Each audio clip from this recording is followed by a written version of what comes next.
What's up, man? How are we feeling heading into this one? Doing great. Feel great. Had a great training leading up to it, as always, and I'm just ready to get in and show, my improvements.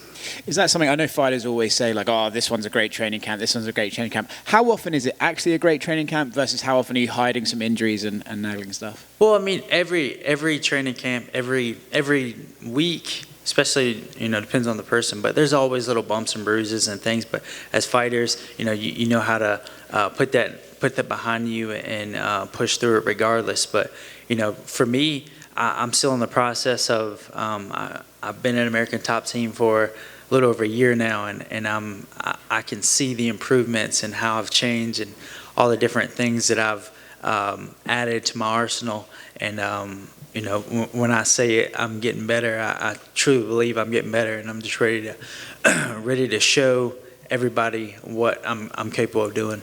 Is that a cool experience, right? Because I'm sure as you're a younger guy training and fighting, you think, oh, I'm unstoppable, I'm unbeatable, I'm amazing. And then you go to a gym like that, and then you're around killers and you're around these amazing top-tier guys that you think, oh, there's really is levels to this, and I can see the progression I have to make. Is that a cool experience? That's exactly right, and it's an amazing experience. When you're a big fish in a small pond, it's one thing. But when you become the little fish in the big pond, now when you start getting these killers like Pedro Munoz, Marlon Moraes, Alexandre Pantoja, and other fighters that aren't in the UFC right now, like Kyoji Horiguchi, Adriano Moraes. When you train with those guys every day, you're gonna take some bumps and bruises, but you can see the improvements, as it goes on, and you guys are pushing one another. So, and it's great to feed off one another. All those guys are coming off of big wins, and some coming off losses, but still really good performances, and just getting to feed off of that energy and to I look up to those guys and take bits and pieces of what they've taught me, add it to what I do, and it's going to make me more successful. I'm sure, especially at the beginning, there are days where maybe you don't win the sparring matches, right? I'm sure there are days where you're like, God.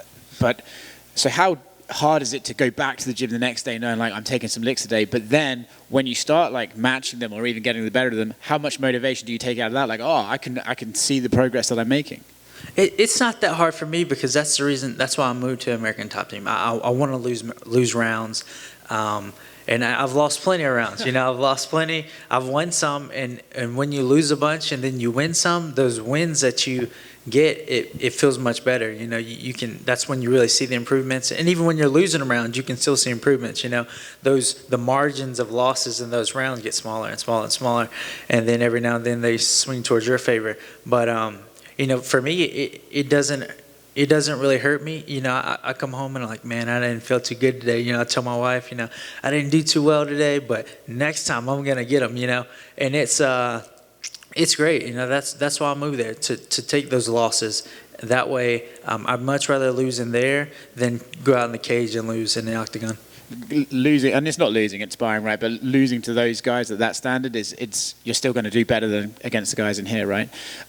Just last one from me. What would you say is the biggest thing you've learned, whether it be technical, mental? What's the biggest thing you've learned from being at this gym?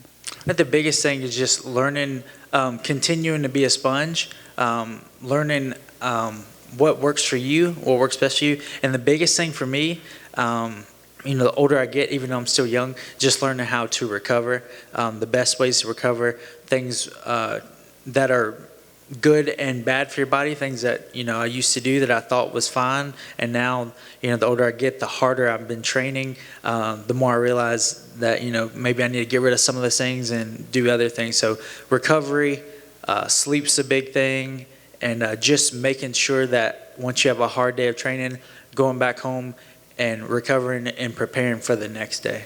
Thanks, man. Thank you. Hey, Tony. This fight was supposed to happen in April, and it didn't happen. I'm curious if this fight was something you really wanted, and that's why it happened now, or did it just happen that way? Can you give me the? I guess a little bit of both. I think this is one that the UFC really wanted, and I wanted this fight as well. Especially you get your idea on fighting somebody, and you picture, you're visualizing what you're gonna do and things like that. So, I wouldn't say that if we didn't fight, it would be a waste of that time, because either way, when I'm training for me, to better me, and to be the best that I can be, regardless of what person's in front of me. But I wanted this fight, and the UFC also wanted this fight, so it happened. I'm glad it ended up happening.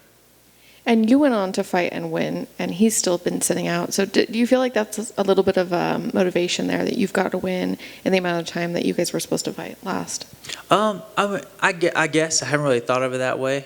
I've just been kind of focusing on, my journey and my activity. And, the more active I am, the better it's going to be for me. So, I don't know how it's going to be for him. I don't know if that inactivity is going to be a negative or not. I hope not, because I want him to be his best when he comes in there. So when it's all said and done, when my hand's raised, there's no excuses for, why he didn't perform to the best of his ability. And was there any difference in the first time that you trained for him versus now? Was there any changes you made, or was it just the same game plan, or anything different? I think everything, the game plan, everything's the same. More for me, I don't really game plan as much. Like I said, I train to, make me the best no matter who's in front of me. And, I think the biggest difference is I'm continuously progressing. And the longer that I'm at American Top Team, the better I'm going to get. So the more time between, when he prepares for me, he's preparing for somebody that he saw fight 6 months ago. So 6 months is a huge time. And in that 6 months, I've gained a lot of knowledge. I've become a much better fighter, and I think just the time between my last fight and this fight, the biggest difference is just my constant progression. Thank you. Thank you. Tony, thanks for taking the time to talk to media. No problem. Thank you. Yes, sir. On that progression, you've evolved as an athlete.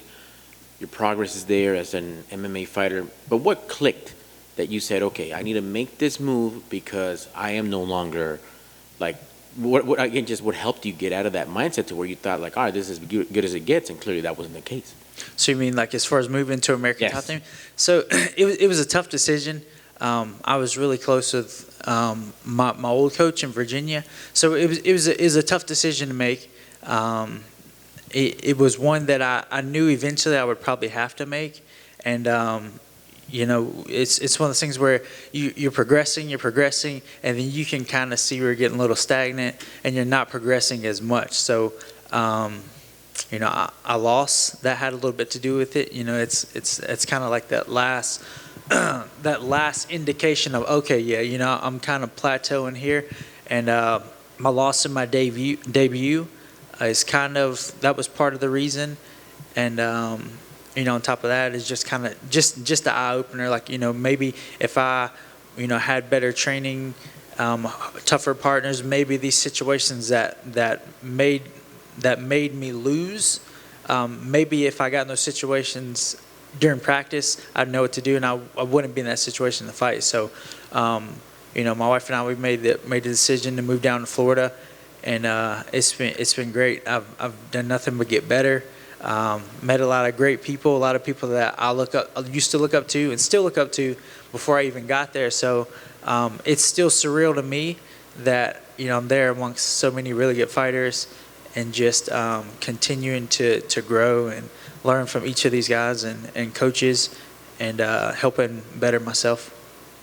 Excellent, man. I could hear the confidence. That's part of the evolution. How does it feel coming back to the Apex? Like, how will it be with not so much of a crowd Saturday, or does it even matter for this version of Tony? It doesn't matter. Of course, us fighters, we're looking forward to the fans, and we miss the fans, because that's a different element to fighting. But I fought at the Apex. This will be my 4th time now. So between Contender Series, which I had some people there, had a decent amount of people, maybe like 15 people, come watch the Contender Series.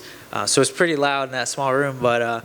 My past 2 fights have been here at the Apex, so I kind of have an idea of what it feels like to not have a crowd. But I enjoy the fact that I can hear, my coaches and the advice and all things like that. So, it's bittersweet. I really like it because I like the cage that it's smaller because there's more action being pushed, and I like that I can hear, but also miss, the screams of the fans too. All right. Thank you, sir. Good luck on Saturday. Thank you so much, sir.